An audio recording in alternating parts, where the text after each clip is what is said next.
السلام عليكم ورحمة الله. waxaynu u muuqdaa inuu Cristiano Ronaldo inuu go'aansaday qaraar ka gaaray naadiga Real Madrid wadista shaarka ama garanka Bernabeu si xinaanayo taasoo muddadaasi aanay yarayn oo ahayd 9 sano taasoo aanan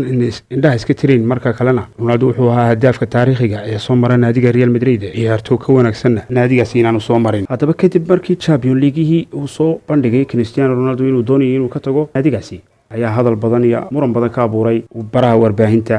caalamka taasoo maamulka naadiga Real Madrid aanu wax ka qabin tagista uu doonayo inuu ka tago naadigaasi haddaba fiidiyogan aan soo gudagalno waxaan doonaynaa in 5 sababood aan idin sheegno waxayna la tahay asbaabta keentay in Cristiano Ronaldo ka tago naadigaasi number 1 waa cashuurta taasoo dhib badan uu Cristiano Ronaldo uu ka qabay 2012 ayaa lagu sheegay Cristiano Ronaldo inuu ka baxsanayo cashuurta uu iska bixin lahaa ee Isbaanishka ama dalku ku leeyahay 14 milyan oo euro ayaa loo sheegay in lacagta lagu leeyahay Cristiano Ronaldo taasoo lagu xukumay muddo 7 sano in la xidho doono haddii uu lacagta iska bixin waayo taas Cristiano Ronaldo wuxuu arkay in sumcadiisa meel kaga dhacayso waana bartii ugu horeysay ay uu dagaalku ka bilaabmay isaga iyo Florentino Perez waa inka Portugiiska wuxuu arkayaa in maamulku aanu si fiican uga taageerin inuu gacanta ula qaban arrinkaasi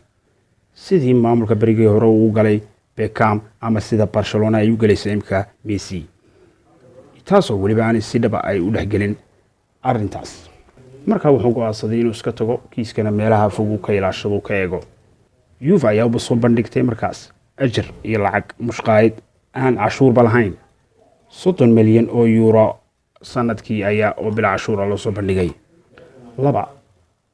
Florentino Perez iyo tarabuunka iyo taageerayaasha Real Madrid laga yaabaa in ay cashuurtaasi aanay ahayn sababta koobaad uu doonayo Cristiano Ronaldo inuu kaga tago laakiin xiriirkii ka dhaxeeyay isaga iyo Florentino Perez ayaa noqday mid aad u daciif oo liita balanyadii uu qaaday oo kamid ahaa inuu mushaharkiisa u kordhiyo ayuu khilaafay oo beeniyay inuu wax ka qaban kadib markuu Cristiano Ronaldo soo bandhigay inuu tagayo wax qiimo una iyo wax cabiraadba mabuusinba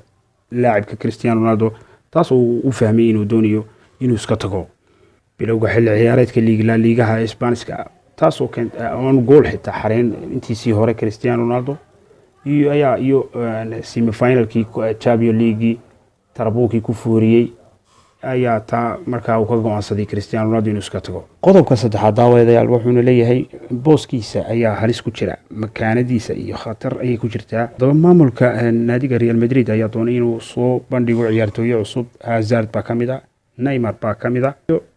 iyo imiko la hadalhayo Mbappe Florentino Perez ayaa isku dayay inta mid ahaan inuu soo xareeyo haddaba iyagu laftarkooda ayaan raali ka ahayn in ay Ronaldo mar hadduu joogo meesha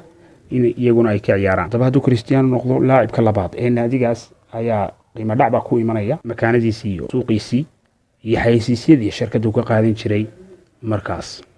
markaa wuxuu go'aansaday inuu naadi cusub markaa iska tago taasoo uu ku noqdo xidiga koobaad ee naadigaasi qodobka afaraad waa soo jeedintaanka ama soo jeedista indhaha